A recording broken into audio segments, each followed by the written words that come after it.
Alhamdulillah wa salatu wa salam ala nabiyyina Muhammad wa ala alihi wa sahbihi wa sallam amma ba'd. Habata fillah. May Allah tabarak wa ta'ala bless us and bless you, forgive us and forgive you, and guide us and guide you. Ameen ya Rabbil Alameen. A question was asked, and they asked me to do it on YouTube, put it out there. Obviously no names are involved, but where a sister is asking in regards to her husband who is putting excessive demands on her to lose weight, that she has lost a significant amount of weight and he is still not pleased with that. He still wants her to lose a certain amount, and she feels that she will look sickly in this state.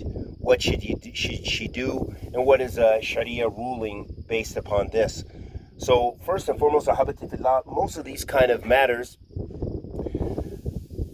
these are really personal matters that the husband and the wife themselves need to come to a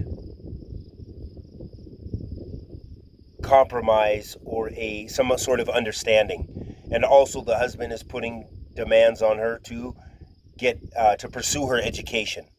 So if this is something very important to the husband and it's not going to bring harm to the wife, then she should try her best to oblige him. If this is going to bring more attraction in the marriage and more affection, because she's losing her weight and she is taking care of herself physically and striving to be healthy, then this is khair.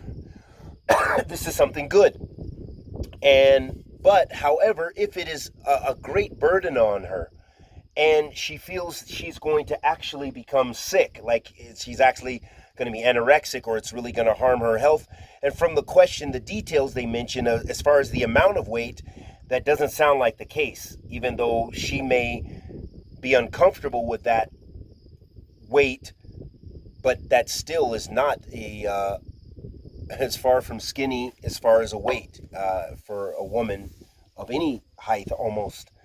So it doesn't seem to me, and Allah subhanahu wa ta'ala knows best, that it is going to be harmful for her.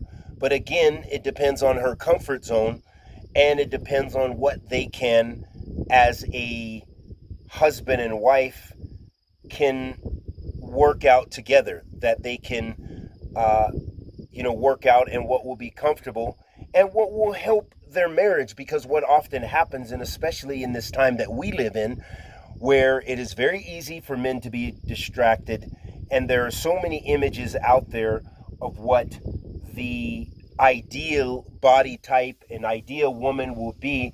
So there's a lot of competition outside of the home, unfortunately. And there's a lot of competition inside the home, unfortunately, because of what we watch and what we look at.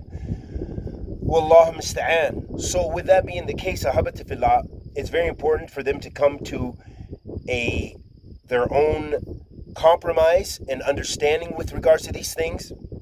And likewise, the same with education.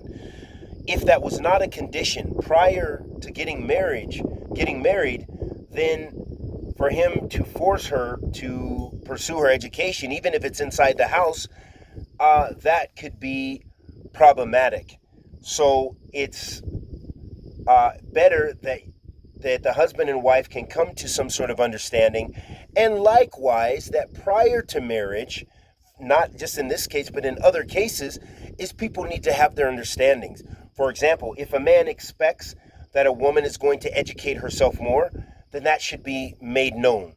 And likewise, if the woman expects for her husband to be a certain way, to be educated, or, I hope that he was going to have such and such income, which is not the greatest of hopes necessarily, but still, maybe she's comfortable with only a certain means of a certain walk of life. So it's very important to establish a lot of these things and these understandings prior to marriage. And the best is the sunnah of the Prophet ﷺ by making the marriage easy. But however, you do not want to get in a situation where you're going to be uncomfortable and unsatisfied, because then ultimately that's going to cause marital discord and problems, and a good propensity for divorce. So it's very important that the husband and wife try to gain some sort of mutual understanding and strive to make a compromise in a middle ground. Wa sallallahu wa sallam ala nabiyyina Muhammad.